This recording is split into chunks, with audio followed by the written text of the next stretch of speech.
Aflag and Praise TV proudly present Rights in Focus with Aflag. Hello and good evening, viewers.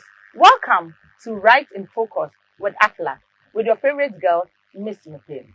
Today, this episode is in honoring and also celebrating this year's International Women's Day. And the theme for this year is Accelerating Gender Equality for a Better Future.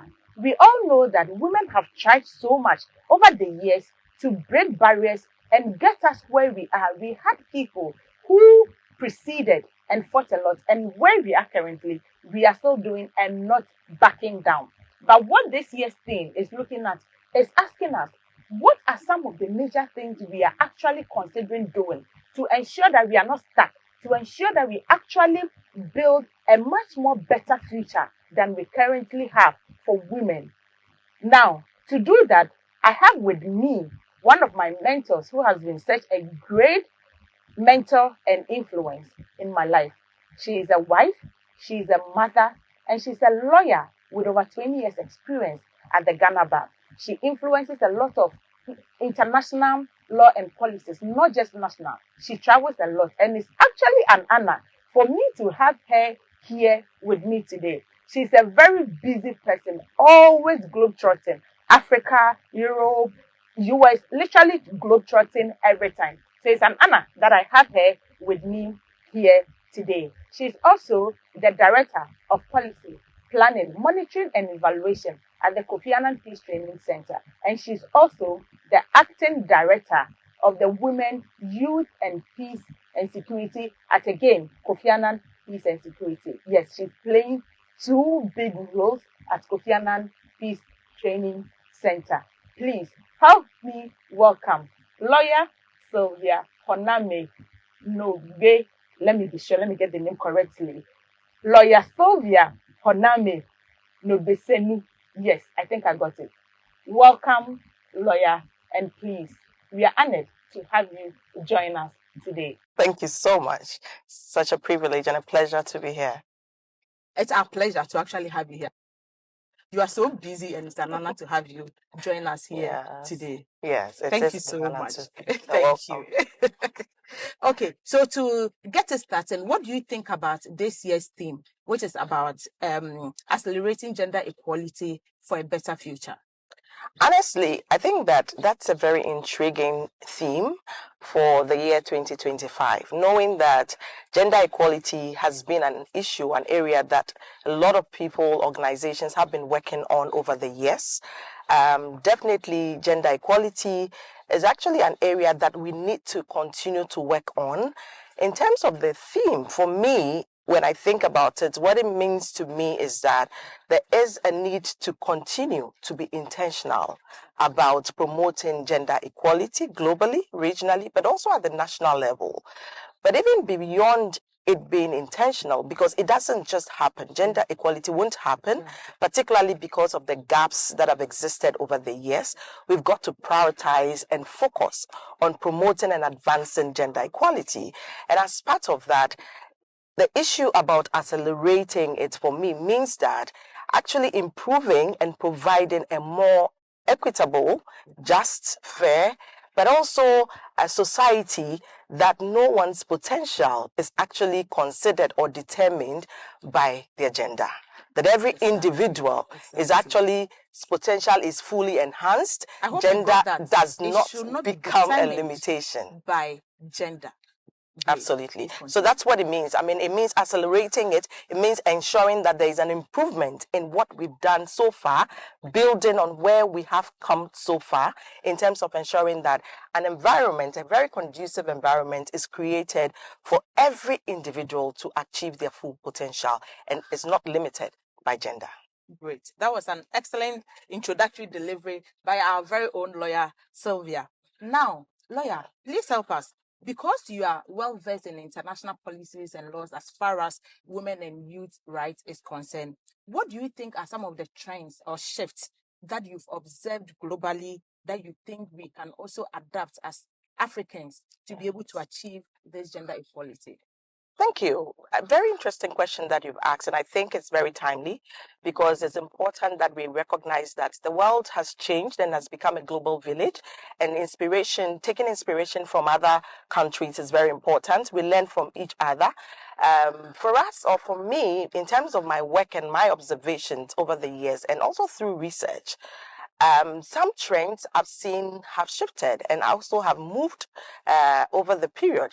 One critical aspect I've seen is the shifts and the focus on the economic, social, and cultural rights of women when it comes to promoting gender equality. There is a growing understanding and a growing knowledge over the period that gender equality, advancement of gender equality, is not only a human rights issue. It is an issue that focuses on economic empowerment. There is a very good nexus between human rights or the rights of women and the independence in terms of the financial independence. And so there's a lot of emphasis over the period about ensuring that women or gender equality is actually named within the context of economic empowerment, because as we move on, as we grow, financial independence and economic empowerment is actually relevant to ensure that gender equality is promoted. And of course, gender equality is also linked to sustainable development and economic growth of a nation. So obviously, if we see it only as a human rights issue, then we're limiting ourselves as much as possible. Another trend that we've seen, which has shifted over the period, has got to do with issues related to increased participation of women in leadership, governance. That was going to be the next question, so please give it away. Okay, great. So we've realized that there's been a lot of shift and focus on advocacy around increased participation of women in leadership and governance issues, leading to the processes of taking decisions actually in different societies or in different environments.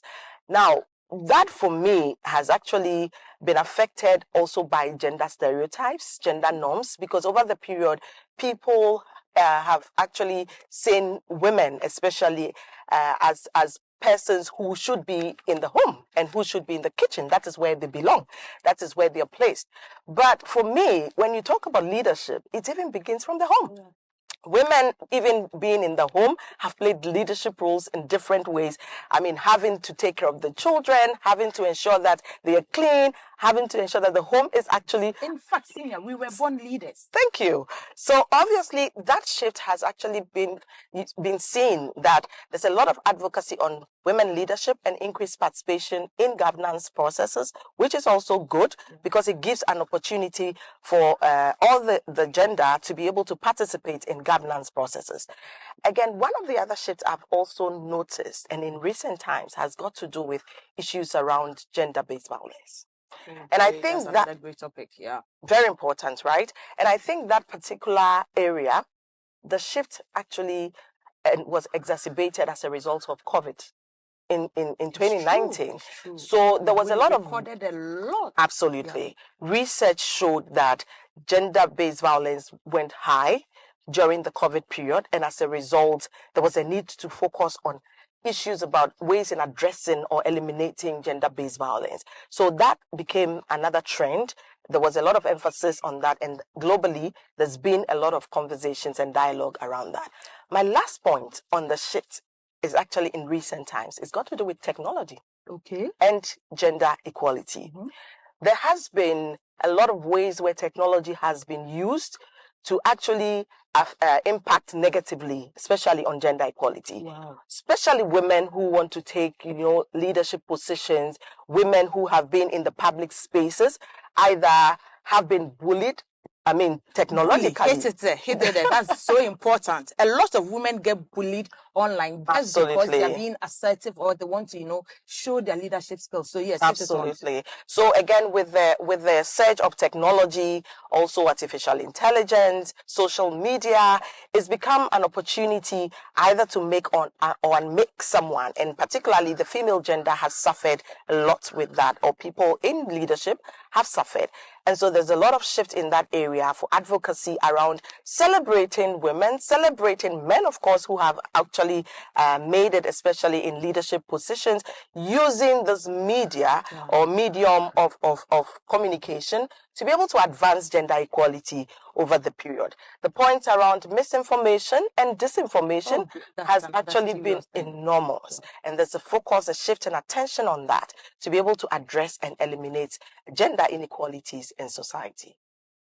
This is what it is from my perspective. Excellent delivery. But just to add on to the domestic violence aspect, when it comes to disaster issues, you use conflict as COVID as an example. But we also see that the abuse usually happens not just during pandemic, but also during conflict. Absolutely. It's been recorded a lot when there are disasters and women who are the ones at the receiving end. We see that men, in trying to help them, exploit and take advantage of them, and then they abuse them. So thank you for that delivery. Now, moving on to the next. So to achieve or have a better future by accelerating gender equality, let's look at it from the economic aspect. I know in your earlier submission, you touched on it briefly, but now I want you to go into it more extensively, because we see that economic empowerment is more or less like the cornerstone of gender equality, because we have women who can confidently tell are in abusive marriages or situations or have abusive bosses, and they tell you that the reason they can't leave is because of money, the financial gains. If I divorce my husband, who takes care of me? If I quit this job, who takes care of me? So economic empowerment for women, it's like I stated, is a cornerstone of gender equality. What role do you think that access to education, financial inclusion, and entrepreneurship play in achieving this? Very interesting. So again, I mean, the areas that you mentioned, these three areas, education, financial inclusion, and interpretation are critical to a successful engagement, but also shifts and changes when it comes to issues around gender equality. I take the first one in terms of education. So for purposes of education, obviously it provides all of us an opportunity to gain knowledge, to also improve our skills or gain skills that help us or propel us in society. And of course, also particularly for women, it helps them provide an opportunity to actually be in the workforce. It also provides them an opportunity to be assertive, an opportunity to be knowledgeable and bring their knowledge to the fore, depending on whether or not this is in the boardroom, depending on whether or not this is in the communities, depending on where they find themselves, they are better equipped with knowledge and skills to be able to advance gender equality. The other point you talked about regarding, and what was it again? Financial inclusion. Obviously, for me, financial inclusion is actually creating a conducive environment to ensure that women are involved or actually are empowered financially. And that will encompass issues such as having access to savings, having access to credits, and also ensuring that job opportunities exist. But at the same time, creating an environment where women can even establish their own businesses and be independent financially. So for me, I think that's where the entrepreneurship comes in. Absolutely. Entrepreneurship is linked to financial inclusion, but also the ability to make decisions and take decisions over your finances. Because when you talk about domestic violence and certain homes, you realize that that becomes a problem. You're part of the home, but you're not in a position to take decisions on the financial positioning of the family. You are part of an environment more like a workplace. You're not in the position, especially as a woman, in some instances, to take decisions on the budgets of the organization, because most of the boardroom discussions, the leadership is, filled with men. And as a result, you're not part of the boardroom discussion. So these are some limitations that actually exist when it comes to issues around financial inclusion.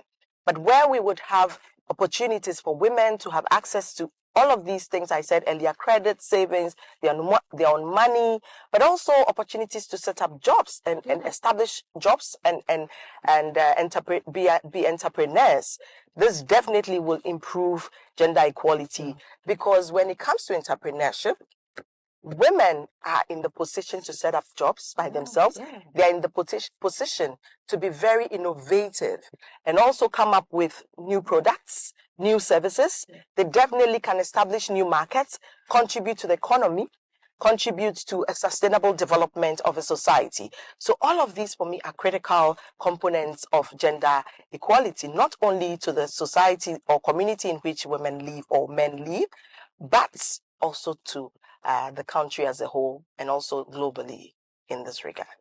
That was great. Now, just to add on to that question, how do we ensure that women in rural areas, they suffer more when it comes to this economic? Absolutely. Yes. So what do you think that women in rural areas can do? Because they are often left behind. That's a reality. What can we do to bring them together? So as people like us in the international development and also policies and everything, we try our best. But then from the government's perspective, having worked for all these years and done these things, what do you think? What are some of the practical things that we can do to bring them on board? Okay.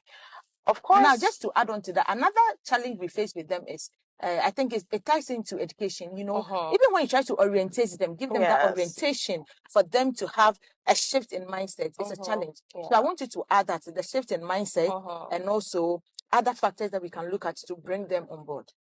Thank you very much for that question. I think that when we talk about issues of promoting gender equality, we're not talking about only women in urban centers. It has to be all encompassing. This is something that we've got to be mindful of. Exactly. And we've got to be real about it. That women don't only live in urban centers, but most of the times our focus is mostly on the urban centers. Women exist everywhere. The gender equality advancement is not, again, like I said, is to be able to ensure that every single individual is able to upgrade and achieve their full potential, no matter where they sit, no matter their gender. So women in rural areas should be parts of these processes. The legislative processes that we undertake, for example, the law reforms and its implementation, and I'm not leaving it only at the level of forming law or developing laws or policies, but the particular focus in terms of implementation is what we need to look at very critically. The process of implementation must ensure that it's actually covering women in rural areas. So for me, that is one. Another aspect would be that we've got to be very intentional about ensuring that in terms of educating and orienting, like you said, shifting of minds, there has to be initiatives and programs that is targeted at the rural woman. I have had the chance and the opportunity to work with women in different communities, in different countries, about more than 40 African countries. And continually, the focus has been strengthening the woman in the rural area because they have a lot to actually unearth. To be able to bring their potential out, it's got to do with empowering them, ensuring that they have land rights, ensuring that they have access to land, they have access to resources that would empower them to be able to contribute to the national agenda. So ensuring that the rural woman is part of the process of promoting gender has got to be an intentional approach towards it. So let me give a practical example. So for instance, you already know I'm a Northerner. My village, to be precise, Kumudi, where I come from, just about some 10 minutes or 30 minutes drive from Salaga. So in our area, women cannot own properties, land. Yeah, exactly. Now their reason is that for a woman, you can be given land to farm on to, but you can't own it. Yes, you have access, but you cannot own. Yes, you cannot own. So we don't have right to ownership, but we can access it. We can do everything. And their reason being that you're a woman and you would be getting married. Away. And that is exactly. Yes. But that is not what the law says. Absolutely. The law says otherwise. As a woman, I can own the land. So something as practical as this. What can we do to elders, chiefs in that part of such rural areas? Yes, exactly. To get them to change their mind. Absolutely. I mean, that's a very good question, and it's not applicable only to Northern Ghana. Okay. It cuts across, and again, it comes back to gender stereotypes and norms, cultural practices, and it cuts across because at some point, as part of customary law, when you talk about issues about how we inherit, how we own property whether you belong to the patrilineal system or matrilineal system, it determines what you get and what you don't get. But mind you, this is also not only in Ghana. This exists in other countries, in different countries, in Kenya, in Senegal, in the Gambia. I have worked with women in the Zambia, and there was a classic case in the Zambia on the differences between access to land and the right to land. And perhaps you may want to look up that case later. Okay. It's called the Chilala case. Okay. We worked on that very vigorously. And so I'll hit you up later. Definitely, we can talk about that. Yeah. But that process, and I use that case study as an example. It was about a woman who was losing her property because she was a woman. And as a result of that, she was actually also she was being denied access to her land and her home. There was actually the need for the family to protect her, but that protection was not coming from her husband's family. Oh. And mind you, her husband had passed. And so this became... So she's a widow? She was a widow. And then the custom required that her husband's brother marries her. And that is when she could even access the land and, for that matter, the house. She said no, she wouldn't do that, and that became an issue. So we went into the matter. It became a national dialogue. We engaged the chiefs, we engaged the traditional authorities, we engaged the judiciary. I mean, so this particular approach for me, it's actually a conflict between custom and law. And that requires a multifaceted approach, a multi-stakeholder approach to addressing the issue. And more inclusivity from both the rural or traditional or cultural side with the law. Exactly, absolutely. That is very important because it comes back to addressing gender stereotypes and addressing norms and gender cultural practices that do not actually promote gender equality. And so we need to provide continuous platforms for dialogue, for training, for knowledge enhancement of persons who are perpetuating these stereotypes and cultural practices negatively. Great. So just moving to the next one, as a lawyer and looking at legal reforms and how critical they are in advancing gender equality, in your many years of experience, what are some of the most effective legal changes that have propelled gender equality in the past? Yeah, absolutely a good point or a good question. To be honest, there's been a lot of initiatives that have happened, a lot of strategies that actually been put in place to be able to promote gender equality. And for me, everywhere I go, I'm always focusing on the intentionality of these processes. These processes would not happen just for the sake of it. These processes would not occur if we are not intentional and conscious about the advocacy. One of the major strategies I've seen, which has worked quite a lot, has got to do with establishing quotas, for gender equality promotion. So in most cases, the legislation or policies would establish quotas and say either you're having 25% of women to be a part of a system, 30%, 40, 50, depending on what the society actually has. So establishing quotas more like ensures that women are part of these processes or gender equality is promoted. Affirmative actions, obviously, is very critical. Affirmative actions is also a foundation that establishes that initiatives must take closer interest, pay attention to the role of the genders, actually, in terms of the woman and the man. And in most cases, it's actually because it's imbalanced towards the woman, it actually supports the woman. And I say it, and I keep saying it all the time. For example, like Ghana's affirmative action law wouldn't have been passed if there wasn't consistent advocacy towards it. So intentionality is important. Another strategy. Hold it, lawyer. Let's take a quick break. Okay. And we'll be back. We need to acknowledge our sponsors. So we go on a quick break and we'll be back. This show is brought to you by Aflag, Praise TV, and Oriental Resort Hotel.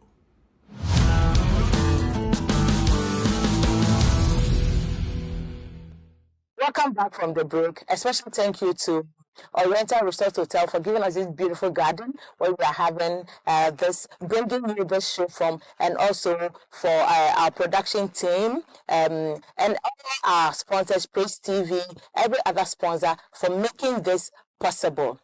Now, back to what lawyer was telling us. Lawyer was hitting on one of the important legal reforms, which is the affirmative action law or bill act that we finally have. She did not talk about the journey, the long journey. She's just talking about the fact that we finally have it, which is the most important thing. Please Sure. proceed. So I was talking about ways and strategies in which we need to enhance gender equality, and like you rightly asked. So obviously, I mean, establishing quotas is one of them, but also more critically, establishing or ensuring that there are affirmative actions. I've seen different countries' affirmative actions in the area of enhancing girls to be part of the sciences.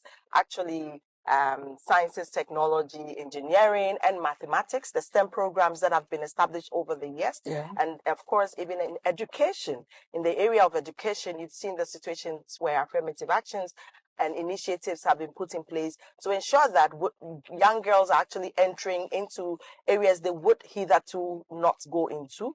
And so all of these initiatives are very important. But another strategy, I think, which is critical, and especially this, I will emphasize this in the workspace or work environment, is, and also at the national level, has got to do with gender mainstreaming. Okay. But this actually refers to ensuring that gender perspectives are integrated into policies, into programs. It gives an opportunity for all the genders' voices to be heard. It gives an opportunity to manage budgets, manage programs, manage activities from different perspectives. And when you have all the perspectives, it actually makes programs rich, right? It gives different perspectives and different understanding and knowledge, brings it to the fore in terms of managing programs. And then you would be satisfied in ensuring that full potential of all the genders are actually taken into consideration and achieved. So that's another strategy. I would also talk about legal reforms, very critical.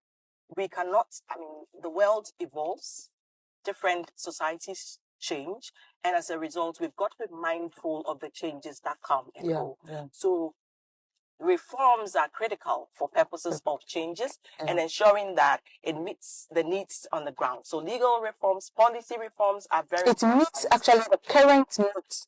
completely every time. Because of the laws are outdated. Exactly.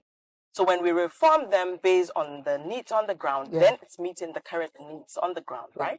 So that would also be a very important initiative that we need to. Thank you very much. Thank you so much. That was very enlightening. Now, another major thing I want you to address as we draw the curtains to an end is access to justice. Okay. Access to justice for women, we all know, especially women when it comes to abuse, sexual abuse and all of that has been a challenge, particularly for those in the rural areas. What do you think are some of the things we can do? What strategies can we use, and how can we ensure that they have access to justice? Because you see, our constitution says that there is what? Free legal aid. Absolutely. Do they really access this free legal aid? And what can we do about it? Great. So that's another very critical aspect that I think that we need to be focusing on as a nation, but also as a continent, right?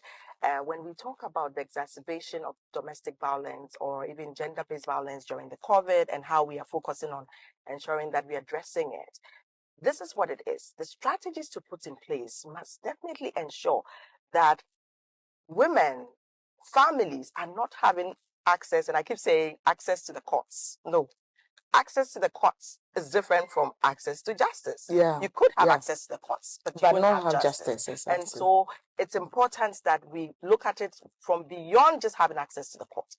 Now, even before you access the courts, there's a bit about, like you said, legal aid. Yeah. We've got to be extremely intentional about putting and making resources available. Yeah. For me, that is bottom line. Resources is what it is. Because if there are no resources, and resource, I mean human resource in terms of legal aid, and also financial resources, because it doesn't come easily. Ensuring that you have legal reforms, ensuring that access to justice is achieved, it's not easy. Yeah. And we've got to be mindful of the fact that it takes human and financial resources to be able to do that. So gathering the evidence, ensuring that the victim is constantly coming to court and all that. So the legal aid systems must be well resourced, and the judicial systems must be also well resourced, especially also training for the judiciary, for the justice, persons in the justice system must actually be done continually. But also for persons who eventually become victims or the society at large, especially in the rural areas, like you said, there's got to be some form of awareness raising, which has got to be continuous about the fact that the opportunities are there if you want to access justice. These things don't happen, violations don't occur, and then you sit on it or you're quiet about it. Report them, come up with them. But those will happen if there's constant knowledge that there are resources available, that the opportunity to be able to access justice exists. People have walked to and fro and have not had justice, and they lose actually the trust in the justice system. So we need to focus and look at all these areas to be able to advance gender equality when it comes to access to justice. Thank you so much. But then as we bring this to an end, kindly give us a brief closing remark on what you think all of this mean to a teenager, a young adolescent who is coming up, and then they face the challenges where people insult them for being assertive. Just give a word to such people and what they can do about it, how they can be able to overlook all of that and pursue what they need to pursue for leadership. Great. So what I will say, and I think I told this to my daughter when she was talking about the opportunity of vying for a position in school. Oh, great. And she was struggling to say, like mother, like daughter. She was trying to say that, well, but I've been so busy with books and with work at school, academic engagement, academic work, and so taking up leadership. I said, listen, you have been leading all this while. So for the teenage girl, in terms of what I will say to them is that leadership doesn't only happen at the top. It doesn't only happen when you become a woman, in the sense that you're taking up a position in public. No. At home. And I was telling my daughter, when you were in the younger classes, when you were made to take care of the books in class, when you were made to take care of the cupboards, pack the books, organize them, get your friends not to talk in class. There's exhibiting leadership skills, exhibiting leadership skills. So she was supposed to be doing her manifesto. I said, in your manifesto, go and speak about these things. So every step we take in our homes, in our societies, in our environment, in our schools, we are exhibiting leadership skills. What then happens is that it becomes prominent as we grow. And of course, there are mentors around. That is also one of the things I would say to the young girl. That's why you are my mentor. Interesting. Thank you for that. There are mentors around that you look up to, that you can speak to. Don't hesitate if you have to, so that it prepares you, it inspires you, it gives you a chance to think that and to realize that you have the potential and you can do it. And for me, 2025 International Women's Day definitely will be an opportunity for us to throw light on the issues about the inequalities in society when it comes to gender. And I'm looking forward to that, so that we can all put our hands on deck and enhance gender equality and achieve that as in many years as we want to come working towards it. Thank you so much. Thank you so much, Lawyer Sylvia. Thank you so much. As we can all see, this has been very, very insightful. She shared her experience and also giving us a lot of insight for us to know the many ways in which we can actually accelerate this gender equality for a better future by making sure that we encompass everything in terms of law, governance, economy. Literally everything has to be put together for us to be able to achieve the theme for this year's International Women's Day. Absolutely. May we not just celebrate today and move on from that. Let's continue to do the needful, even after this day, to achieve. We've achieved so much already. We just have to keep doing it, and we will get to where we really want to get to. Now, don't just go and fold your arms after this day. Like I said, engage. There should be a lot of advocacy. There should be a lot of support groups and a lot of mentorship. There has to be that mentor-mentee relationship that we need to promote to make sure that the fight continues and it does not come to a halt immediately. Like I say always, we are not just going to break the glass ceilings. We are actually going to shatter those ceilings and those tables and take over. Until next time, a special thank you to our sponsors for making this possible. See you next time on Right in Focus with Aflag. I've been your host and I'm Miss Nupe. Thank you. This show is brought to you by Aflag, Praise TV, and Oriental Resort Hotel.